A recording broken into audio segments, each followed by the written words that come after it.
रसूल के ज़माने की बीमारियों को आप कंपेयर नहीं कर सकते थे। क्या अल्लाह के रसूल के ज़माने में डायबिटीज़ थे के पेशेंट? जितना अभी तकरीबन 100 साल के अंदर डायबिटीज फैला है, उतना उसके पहले डायबिटीज किसी को नहीं था। अगर किसी को डायबिटीज होता, अरे उसको डायबिटीज से करते, उसको डायबिटीज से करते। अभी इसको भी डायबिटीज, इसको भी डायबिटीज, इसको भी डायबिटीज, इसको डायबिटीज, उसको भी डायबिटीज।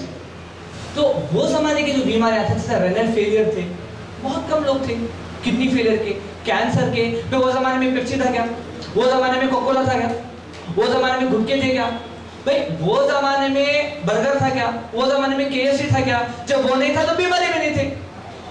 आज प्रूव करती है, कोलगेट लगाते हैं तो माउथ कैंसर आता है। ये मैं ऐसी बात नहीं कर रहा हूं, माशाल्लाह एक यूनानी डॉक्टर में और एक MD में यही फर्क होता है कि MD डॉक्टर कभी भी रेफरेंस के बगैर नहीं बोलता, समझ में आ रहा? तो इसलिए मेरी जो भी आप बातें हैं इंशाअल्लाह ताला आप बिल्कुल बेफिक्र रहिए। ये ईमान और अल्लाह को डर के जो है मैं आपको बात कर रहा हूँ। ऐसे नहीं कि आपको खुश कराना है, मुझे आपको खुश करने से कुछ फायदा नहीं है, मुझे अपने रब को खुश कराना है। मैं आपको जो बात कर रहा हूँ बस समझ जाइए, क्योंकि आप एक उम्मीद लेके आएंगे, यहाँ पर आया है कि कुछ आपको इंफॉर्मेशन लेके जाना है। मुझे फॉर्मेलिटी अदा नहीं करना है कि 1 घंटा बात करके जाना है, मुझे इल्म देना है। इसलिए मैं बता रहा हूँ आपको कि कोलगेट इस्तेमाल करने से माउथ कैंसर आता है, ये प्रूव हो चुका है। जॉनसन एंड जॉनसन बेबी का जो अपना ऑयल है ना, जो सॉफ्ट एंड डेड, वो लगाने से स्किन कैंसर आता है, ये प्रूव हो चुका है। कोको कोला लेने से डायबिटीज आता है, डायबिटीज बढ़ता है, और अल्सरेटिव कोलिटिस यानी इंटेस्टाइन के अंदर अल्सर फॉर्म होते हैं, ये प्रूव हो चुका है। पेप्सी लेने से माउथ कैंसर होता है, ये प्रूव हो चुका है। यहाँ तक कि जो ओरियो बोल के आती है बिस्किट, उसके अंदर कोकेन मिलाया जाता है। क्या? कोकेन। इसकी एनिमल स्टडी हो चुकी है। कोकेन एक ऐसा ड्रग है जो इस्तेमाल करने के बाद आप आप नशा आवर एक दवा है जिसके इस्तेमाल करने से उसका एडिक्ट हो जाता है। क्योंकि उनको बिजनेस को डेवलप करना है तो हर बच्चे को हर बिस्किट की क्रीम के अंदर, ओरियो के अंदर जो है कोकेन मिला के दिया गया। इस वजह से अगर बच्चों को आप 10 बिस्किट रख देंगे, एक मतलब वो खिलाएंगे तो सारे बिस्किट छोड़ेगा बच्चा, वही दवा खाएगा, वही बिस्किट खाएगा। तो ये सारी जो चीजें, जैसे KFC है, तो जाहिर सी बात है मालूम है कि उसकी जो मुर्गी कौन सी मुर्गी है, कब की मुर्गी है, कौन सी जात की है, कौन सी स्पीशीज की है, नहीं। तो जब से ये सारी चीजें हमारे पास आने शुरू हुए तो हमारे पास बीमारियों की जो है पूरी समंदर आ गया। तो ना अभी दूसरी बात क्या था कि पहले एक जमाना था मेंटली स्ट्रेस नहीं था, है ना व्हाट्सएप था, ना फेसबुक था, है ना दूसरे किस्म की कुछ चीजें थी।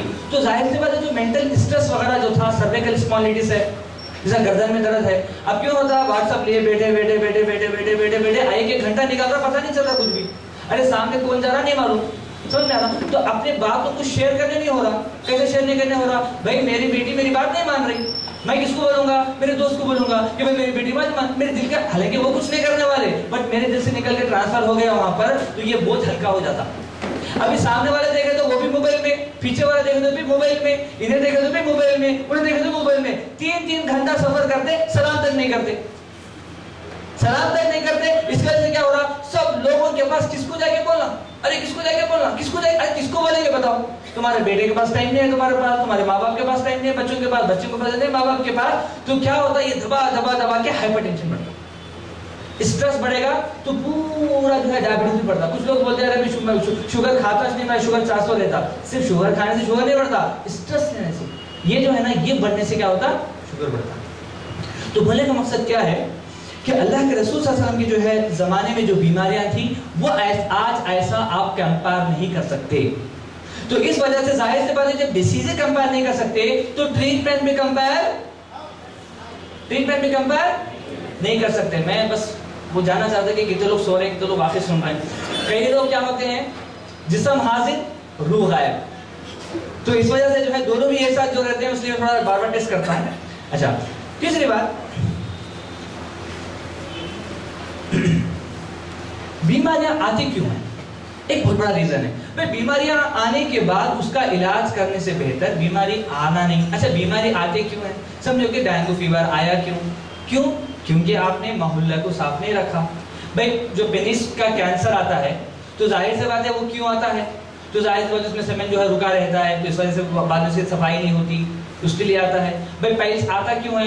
क्योंकि आपने ज्यादा मतलब में खाया और सफाई नहीं की, या मतलब मोशन आपने नहीं किया। ये सारी जो बीमारियां हैं भाई, कुछ मक्खियां आ गए, जो भी है हमारे पास, पेशाब करते हैं। एक जरा रिसर्च करा, इस्लामिक मेडिसिन बोल के, अल-हाज बोल के एक बहुत अच्छी किताब है, मैं सारे लोगों से गुजारिश करूंगा कि वो किताब जरूर पढ़े। उसमें एक एक चीज इस्लामिक मेडिसिन के ऊपर रिसर्च किया है। इस्लामिक मेडिसिन अलहाज अहमद साहब ने जो है लिखी है। अभी बीमारियां का शॉर्ट फॉर्म ये है कि बीमारियां आते हैं नापाक रहने से, रूह नापाक रहने से और जिस्म नापाक रहने से, दोनों भी पाक होना जरूरी है। अगर समझो कि रूह पाक नहीं है तुम्हारी तो जिस्म पाक भी, मगर दोनों का अलग अलग एस्पेक्ट है। तो जरा रिसर्च करा कि भाई ये मुसलमान जो है जहां पर टॉयलेट इस्तेमाल करते हैं वहां पर ज्यादा बू नहीं रहती, क्या नहीं रहती, बू नहीं रहती। मगर ये जो नॉन मुस्लिम इस्तेमाल करते हैं, आप देखेंगे बस स्टैंड वगैरह जब जाते हैं, वो जब इस्तेमाल करते हैं तो तकरीबन आप उतनी दूर से 10 फीट ज्यादा दूर जाएंगे तो वहां से भी आपको जो है उसकी बदबू आएगी। उसका रीजन क्या है कि जो पीएच लेवल है पेशाब का, समझ में आ रहा है, पीएच वैल्यू बोलते हैं उसको, जब पेशाब कलेक्ट करके तो पानी जब मिला देते हैं तो उसकी जो पीएच वैल्यू है कम हो जाती, समझ में आ रहा, घुल जाता वो। तो जाहिर सी बात है कि हर मुसलमान पानी लेता है पेशाब करने के बाद, तो पानी की वजह से जो है वो बदबू भी खत्म हो जाती है और वहां पर कीटाणु वगैरह वगैरह भी नहीं आते हैं। तो अल्लाह के रसूल सल्लल्लाहु अलैहि वसल्लम ने सहाबा को ज्यादातर जो है प्रिवेंटिव एस्पेक्ट पे बात किया। मिसाल के तौर पर बच्चा पैदा होते ही क्या करते हैं हम, 11वें दिन, जो भी ये 7वें दिन 11वें दिन क्या करते हैं, सर्कमसिशन करते हैं। आज साइंस प्रूव करी है कि जो लोग खतना करते हैं, सर्कमसिशन करते हैं, उनको कैंसर ऑफ पेनिस नहीं आता। तो जाहिर सी बात है कैंसर ऑफ पेनिस आने के बाद इलाज करना, कैंसर ऑफ पेनिस ही नहीं आना, समझ में आ रहा। अल्लाह के रसूल सल्लल्लाहु अलैहि वसल्लम ने पहले से प्रिवेंटिव मेडिसिन मेजर की है। दूसरी बात, मिसवाक करो। भाई मिसवाक क्या है, हाइजीन है ना। आज भी मैंने बोला कि कोलगेट है, हालांकि कोलगेट नहीं है, पेप्सोडेंट वगैरह वगैरह वगैरह सारे वही जात के भाई बहन है। तो अब लोग वापस क्या करना, तो दो चीजों में आगे रुक गए। कौन, या तो बबूल की लकड़ी इस्तेमाल करना, नहीं तो मिसवाक। मिसवाक क्या होता है, लकड़ी का नाम है, या नीम की लकड़ी इस्तेमाल करना। अब लोग फिर वापस आ रहे हैं, क्या रे, फिर वापस आ रहे हैं, फिर वापस क्या करें, मिसवाक कर रहे हैं। तो जाहिर सी बात है मिसवाक करने के एक तो हमारे पास क्या है, हमें नेकी भी मिलती, वो ऑफर रहता, एक कर रहे हैं तो दूसरा ऑफर मिलता। क्या ऑफर मिल रहा भाई, एक तो जो हम कर रहे हैं तो अल्लाह के रसूल सल्लल्लाहु अलैहि वसल्लम की सुन्नत बोल के नेकी भी मिल रही, और उल्टा साथ में क्या हो रहा, वो भी सफाई हो रही और बीमारी भी दूर हो रही।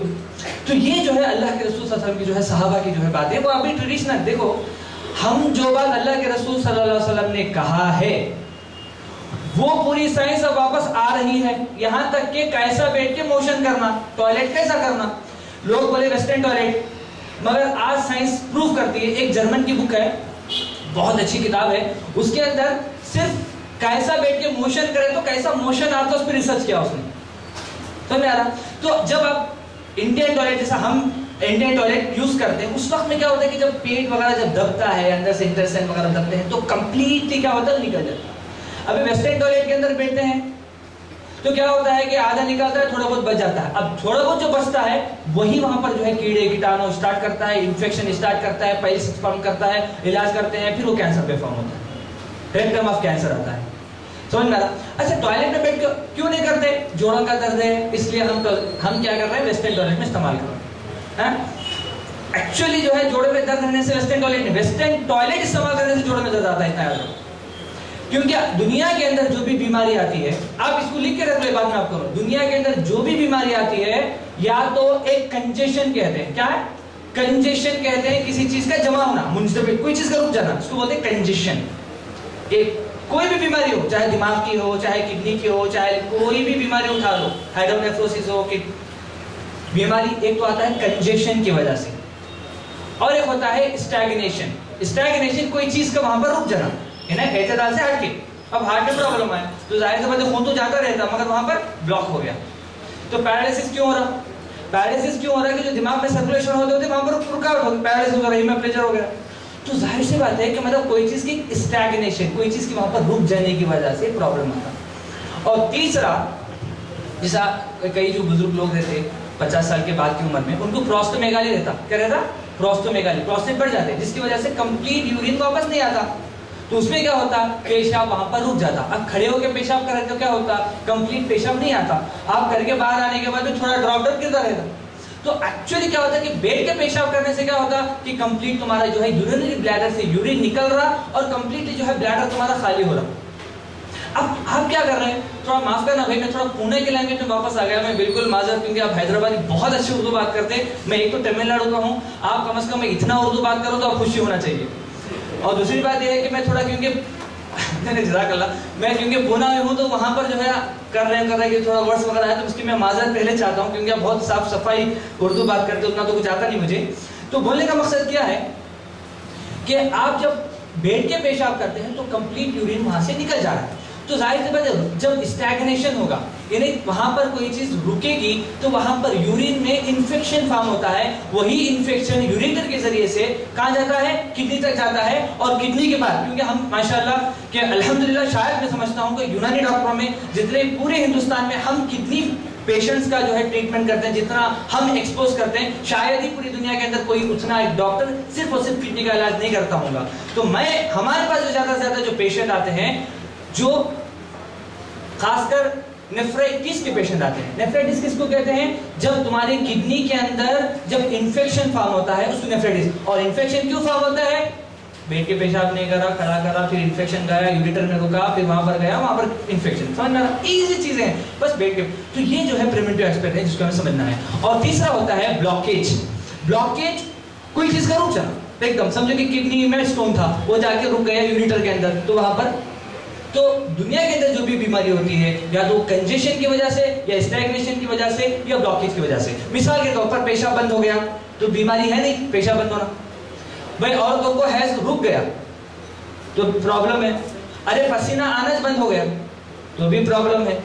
तो उल्टीश नहीं है, कभी जरूरत पड़ी, ज्यादा खा लिया, उल्टी आ गई तो बहुत फायदा रहता हो।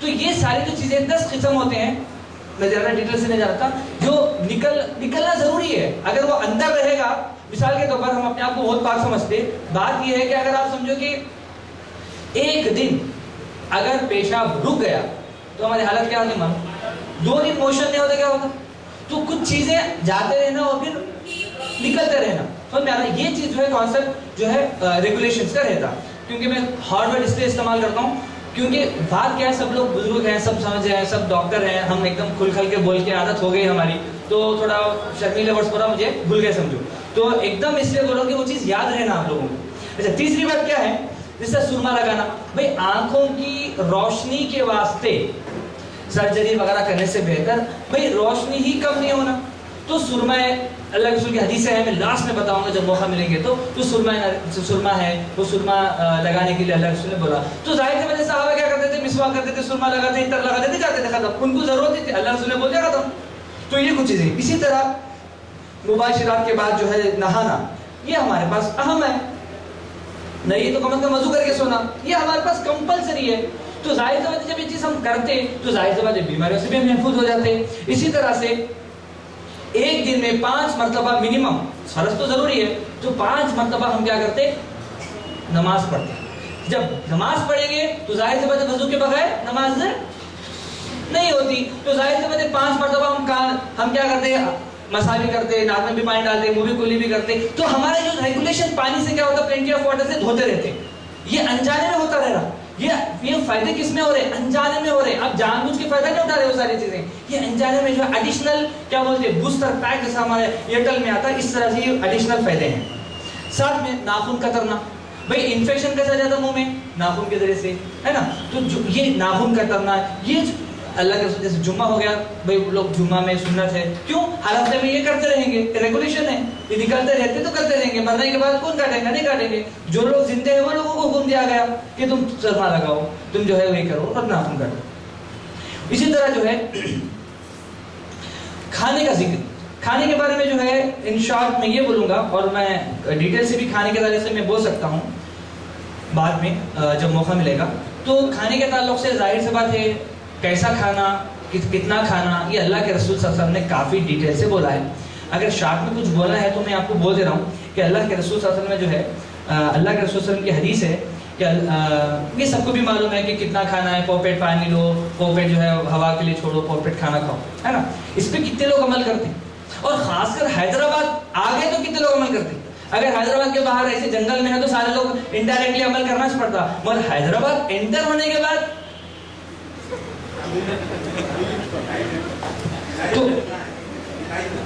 तो बोलने का मकसद क्या है कि क्यों मालूम? अल्लाह सुब्हानहू व तआला एज पर द यूनानी कॉन्सेप्ट आग, हवा, पानी, मिट्टी से इंसान को बनाया। मगर तिब्ब नबवी के अंदर जो है वो बात बहुत डिटेल है कि आग जब बनाया अल्लाह सुब्हानहू व तआला, बनाने के बाद ये कर दिया, बस हवा, पानी, मिट्टी से इंसान को बनाया। तो जुज़्वे हवाई जो है, हवा, 3 जुज़ से अल्लाह ने इंसान के जिस्म को बना दिया, यानी 4 है आज यूनानी के अंदर हम इस्तेमाल करते हैं। तो यहाँ पर खासकर जो है एक अलग तफसीर है। तो हवा, पानी, मिट्टी। तो खाने के लिए 1/3 छोड़ देना। अब अल्लाह ने हवा से भी बनाया ना भाई आपको, तो हवा के लिए 1/3 छोड़ देना। भाई पानी से भी बनाया ना, तो पानी के लिए 1/3 छोड़ देना। अब हम क्या कर रहे हैं, खाना चाहिए, इसका भी ले रहे, उसका भी ले रहे, उसका भी ले रहे। अब हवा के लिए कहाँ जगह आपके लिए? भाई वहाँ मिक्स होने के लिए जगह नहीं है। भाई मिक्सी में जो है जब आप डाल दे तो कंप्लीट बन रहे तो कैसे घूमती? भाई थोड़ा उसको स्पेस देना पड़ता है ना। तो मगर हम क्या करते हैं, खाना तो इतना खा लेंगे, फिर पेप्सी डाल के, फिर दबा के, फिर खा लेते। तो ये सारी जो चीज़ें जो है खाने के ताल्लुक से कुछ ज़्यादा नहीं बोलूँगा, क्योंकि डिटेल से अगर आपको बताना है तो बहुत वक्त हो जाएगा खाने के ताल्लुक से। मगर कुछ चीज़ें मैदे के बारे में अल्लाह के रसूल ने फरमाया कि सबसे ज़्यादा जो ख़राब बर्तन है वो मैदा है। समझ में आ रहा? इसको जो है वो तरीका बोले कि ज़्यादा देखो, एक को है ज़रूरत के मुताबिक खाना, कितना ज़रूरत होगी, भाई भूख लगी खा ली। एक होता है भूख भी नहीं, चलो लगी, मगर थोड़ा एक नॉर्मल खाना। और एक बार ज़रूरत से ज़्यादा खाना। तो क्या हमारे घर में कैसा खाते हैं, जरूरत के मुताबिक खाए खत्म कर दे। मगर दावत में तो क्या करते हैं, वो एग्जांपल याद रखो, दावत में क्या होता है, उससे ज्यादा जितनी जरूरत है उससे ज्यादा खाते। तो ये जो है बीमारियों का जो है सेहतमंद। मैदा के बारे में जो है, मैदा को सेहतमंद रखने के लिए कुछ शॉर्ट में तिब्ब नबवी के अंदर कुछ नुस्खे हैं। वो ये है कि भूख लगने के बाद खाना खाएं। अल्लाह ने फरमाया कि तुम जब भूख लगे तो खाना खाओ, और जब तुम्हारी भूख बाकी रहे तो हाथ उठा दो। समझ में? एक्चुअल क्या होता कि हैसियत सीक्रेशन होता रहता, वो पर ज़्यादा डिपेंड नहीं रहता था कि उसके वो भूख जब लगी तो खाना खाएंगे तो अच्छा डाइजेशन होता, और फिर बाकी रहा तो और जो बचा हमने वो भी डाइजेशन होकर साफ हो जाता। तो ये जो है खाना खाओ कब, जब भूख लगे, और जब भूख तुम्हारी बाकी रहे तो अपना हाथ उठा दो।